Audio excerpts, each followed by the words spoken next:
السلام علیکم ورحمۃ اللہ وبرکاتہ۔ دوستو، آج ہم تعریف کی تعریف کریں گے۔ تعریف سننے کی تمنا انسان کی سب سے بڑی کمزوری ہے، لیکن اس کمزوری کے اندر بعض اوقات انسان کی طاقت پنہاں ہوتی ہے۔ تعریف سننے کی آرزو میں انسان کے اندر کا خوابیدہ فنکار بیدار ہوتا ہے۔ فنکار اپنے فن کا مظاہرہ کرتا ہے اور خراج تحسین وصول کرتا ہے۔ فن کی بقا تعریف کے دم سے ہے، تعریف نہ ہو تو فن افسردہ ہو جاتا ہے۔ انسان کی صفات تعریف کی متقاضی ہیں۔ تعریف خوشامد نہیں، خوشامد بغیر صفت کے تعریف ہے۔ خوشامد اس بیان کو کہتے ہیں جس کے دینے والا جانتا ہے کہ یہ جھوٹ ہے اور سننے والا سمجھتا ہے کہ یہ سچ ہے۔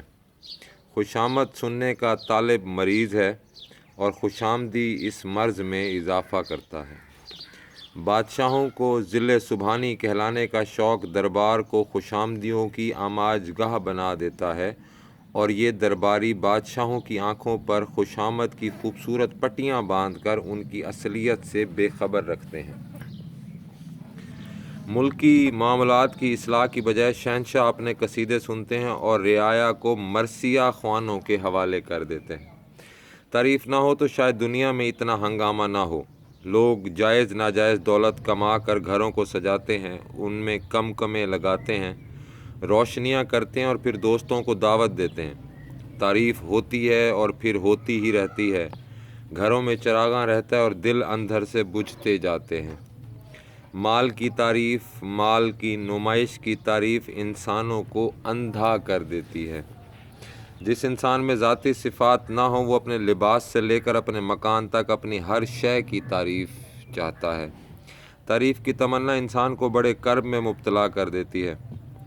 وطن میں تعریف سننے کی تمنا میں انسان پردیس تک پہنچ جاتا ہے، مال کماتا ہے، پردیس کی اذیت برداشت کرتا ہے، اس کے گھر والے دولت کا اظہار کرتے ہیں، تعریف سنتے ہیں اور وہ پردیس میں تنہائی کی بھٹی میں جلتا رہتا ہے۔ سال میں ایک آدھ دفعہ وطن واپس آتا ہے، دوستوں کو جمع کرتا ہے، مال خرچ کرتا ہے، تعریف سنتا ہے، پھر آرزدہ ہو کر، پریشان ہو کر، اداس ہو کر پردیس کی اجنبیت کے حوالے ہو جاتا ہے۔ بعض اوقات تعریف کی آرزو میں انسان جان پر بھی کھیل جاتا ہے۔ وہ اپنی موت کو قابل تعریف بنانے میں زندگی سے ہاتھ دھو بیٹھتا ہے۔ تعریف کا زخم سب سے گہرا زخم ہے، اس کا مندمل ہونا مشکل ہے۔ تعریف سننے کی بیماری میں مبتلا انسان کی اگر تعریف نہ کی جائے تو وہ اسے اپنی توہین سمجھتا ہے۔ اگر آپ کا دوست نیا لباس زیب تن کر کے آپ کے پاس آئے اور آپ کسی وجہ سے اس کے لباس کی توجہ نہ کریں تو آپ کی دوستی کو خطرہ لاحق ہو سکتا ہے۔ انسان کی تمام تراش خراش، بند سنور، سج دھج، اس کا بانک پن، اس کا دم خم، اس کا لب و لہجہ، اس کے ناز و ادا، اس کی حرکات و سکنات تعریف طلبی کے حربے ہیں۔ ایک پہلے سے مقروض انسان نیا قرضہ لے کر اپنے بیٹے کا ولیمہ 5 اسٹار ہوٹل میں صرف اس لیے کرتا ہے کہ اس کی تعریف ہو۔ تعریف کرنے والے تعریف کرتے ہیں لیکن دل ہی دل میں اس کی کوتاہ اندیشیوں کے تذکرے کرتے ہیں۔ اس کے قرض خواہ اس کی کیا تعریف کرتے ہوں گے؟ اگر انسان کی شکل بہتر ہے تو اس میں اس کا اپنا کیا کمال ہے؟ انسان میں انسان کا اپنا کیا ہے؟ امیر آدمی کی تعریف غریب کو اس کے حق سے محروم رکھنے کا جواز ہے۔ اگر ہم دولت مندوں کی آرائشوں کی تعریف کرنا چھوڑ دیں تو شاید دنیا میں ظالم کم ہو جائیں۔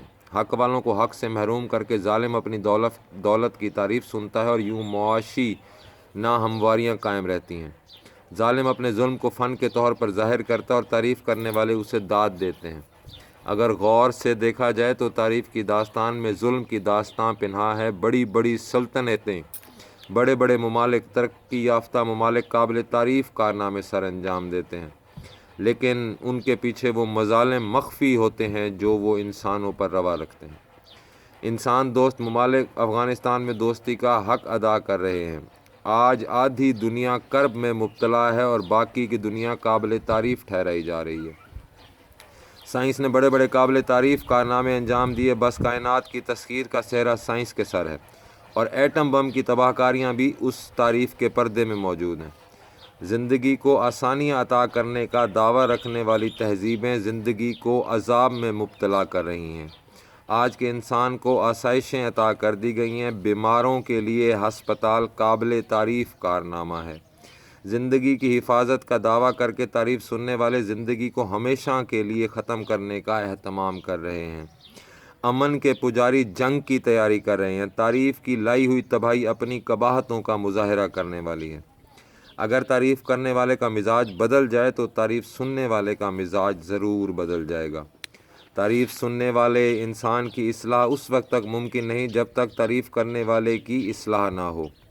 بہرحال تعریف حد سے نہیں بڑھنی چاہیے۔ تعریف کے باب میں سب سے خطرناک وہ مقام ہے جب کوئی کم ظرف اپنی زبان سے اپنی تعریف کر رہا ہو، یہ عذاب ہے۔ کوئی آئینہ اسے عذاب سے بچا نہیں سکتا۔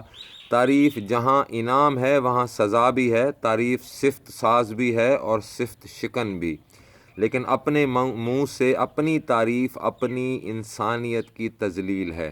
Thank you.